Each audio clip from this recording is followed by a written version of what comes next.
मंगल भवन अमंगल हारी, द्रवहु सुदशरथ अजीर बिहारी। कतहु मुनिन उपदेसहि ज्ञाना, कतहु राम गुण करहि बखाना। यद्यपि काम तदपि भगवाना, भगत बिरह दुख दुखित सुजाना। यही विधि गयो काल बहु बीती, नित न होई राम पद प्रीति। नेम प्रेम शंकर कर देखा, अविचल हृदय भगति के रेखा। प्रगटे राम कृतज्ञ कृपाला, रूपशील निधि तेज विशाला। बहु प्रकार शंकर ही सराया, तुम बिन असव्रत को निर्वाया। बहुविध राम शिव ही समुझावा, पार्वती कर जन्म सुनावा। अति पुनीत गिरिजा के करनी, विस्तर सहित कृपा निधि बरनी। मंगल भवन अमंगल हारी, द्रवहु सुदशरथ अजीर बिहारी। मम सुनहु शिव जो मोह पर निज नेऊ, जाई विवाह शैलजे यह मोहि मांगे देव। मंगल भवन अमंगल हारी, द्रवहु सुदशरथ अजीर बिहारी। कहि शिव यद्यपि उचित असनाई, नाथ बचन पुनि मेट न जाई। सिर धरि आयुष करिय तुम्हारा, परम धर्म यह नाथ हमारा। मातु पिता गुरु प्रभु के बानी, बिनहि विचार करिय शुभ जानी। तुम सब भांति परम हितकारी, आज्ञा सिर पर नाथ तुम्हारी। प्रभु तोष सुनि शंकर वचना, भक्ति विवेक धर्म जुत रचना। कहे प्रभु हर तुमार पन रहू, अब उर राखहु जो हम कहू। अंतर्धान भय भासी, शंकर सोई मूरत उर राखी। तब सप्त ऋषि शिव पहियाए, बोले प्रभु अति बचन सुहाए। मंगल भवन अमंगल हारी, द्रवहु सुदशरथ अजीर बिहारी। पार्वती पहि जाऊ तुम प्रेम परीक्षा लेऊ, गिरि प्रेर पटेहु भवन दूर करहु संदेहु। मंगल भवन मंगल हारी, द्रवहु सुदशरथ अजीर बिहारी। ऋषिनि गौरी देखी ता कैसी, मूरत मंद तपस्या जैसी। बोले मुनि सुनि शैल कुमारी, करहु कवन कारण तपु भारी। कई अवराध का तुम चाहो, हम सन सत मरम की न काऊ। कहत बचन मनु अति सकुचाई, हंसी सुनी हमारी जड़ताई। मनु हट परा न सुनई सिखावा, चाहत बारी पे भीति उठावा। नारद कहा सत्य सोई जाना, बिन पंखन हम चाहि उड़ाना।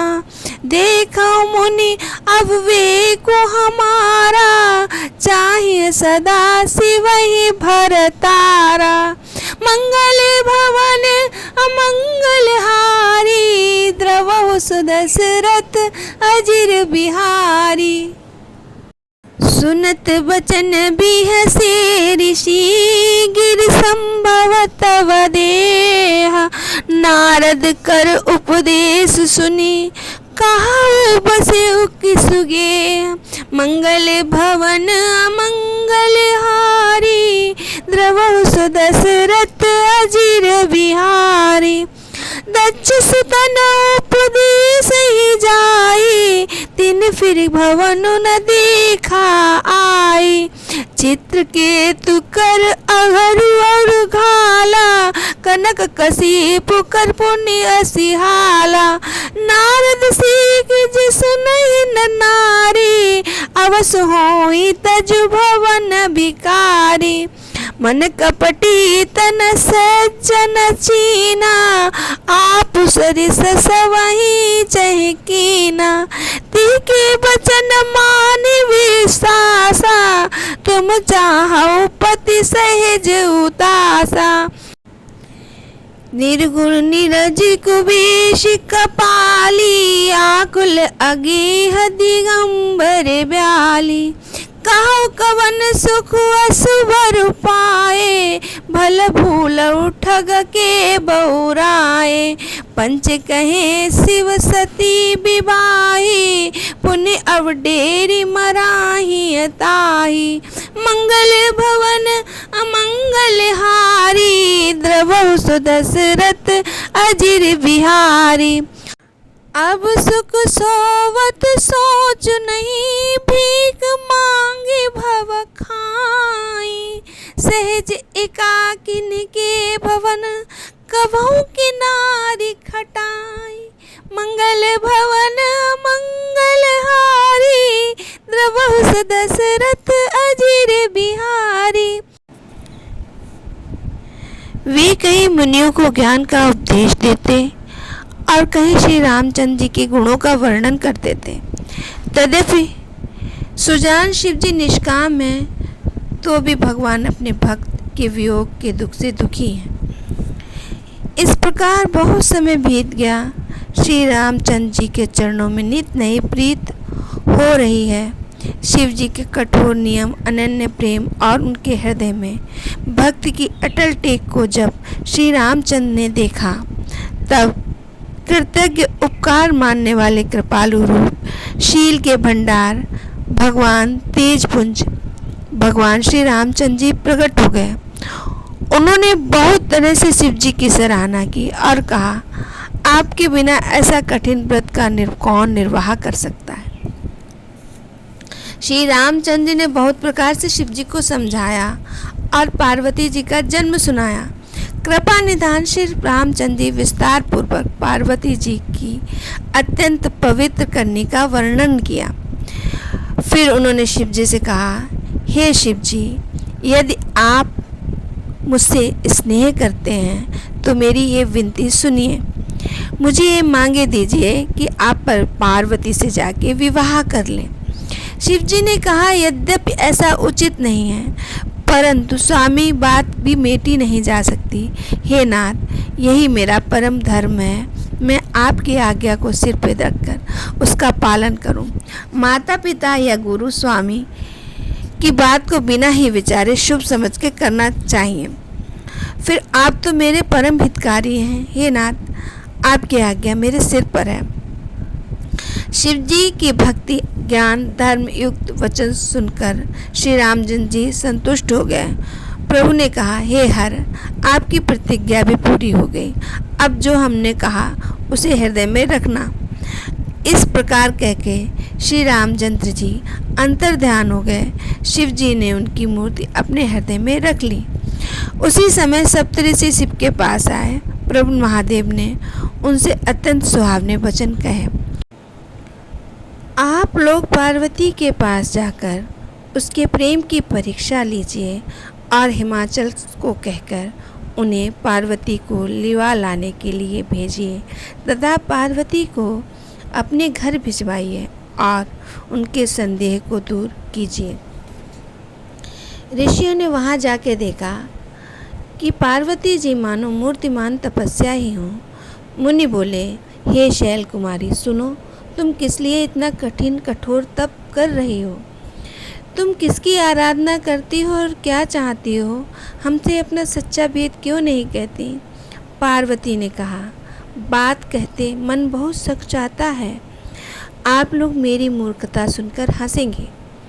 मन ने हट पकड़ लिया है, अब उपदेश नहीं सुनता, जल पे दीवार उठाना चाहता है।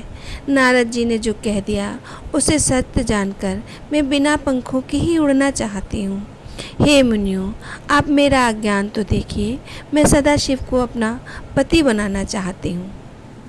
ऋषि लोग हंस पड़े, बोले, तुम्हारा शरीर पर्वत से ही तो उत्पन्न हुआ है। भला कहो, नारद जी का उपदेश सुनकर आज तक किसका घर बसा है? उन्होंने जाके दक्ष के पुत्रों को उपदेश किया, जिससे उनने लौट के अपने घर का मुख तक नहीं देखा। चित्रकेतु ने को घर नारद जी ने ही तबाह कर दिया। फिर यही हाल हिरण्यकश्यपु का भी हुआ। जो स्त्री पुरुष नारद की सीख सुनते हैं वे घर बार छोड़ के अवश्य ही भिखारी हो जाते हैं। उनका मन तो कपटी है, शरीर पे सज्जनों के चिन्ह हैं। वे तो सभी को अपने समान ही बनाना चाहते हैं। उनके वचनों को विश्वास मानकर तुम एक ऐसा पति चाहते हो जो स्वभाव से ही उदासीन, निर्गुणहीन, निर्लज्ज, बुरे वेश वाला, नर कपालों की माला पहनने वाला, कुलहीन, बिना घर बार का, नंगा, शरीर पे सांपों को लपेटे रहने वाला है। ऐसे वर को मिलने से कहो तुम्हें क्या सुख में होगा? तुम उस नारद ठग के बहकावे में आकर खूब भूली। पहले पंचों के कहने पे शिव जी का सती से विवाह किया था, परंतु उन्होंने त्याग कर मरवा दिया। अब शिव जी को कोई चिंता नहीं रही, भीख मांगकर खा लेते हैं और सुख से सोते हैं। ऐसे स्वभाव से अकेले रहने वालों के घर भला कभी स्त्रियां टिक सकती हैं? जय श्री राम।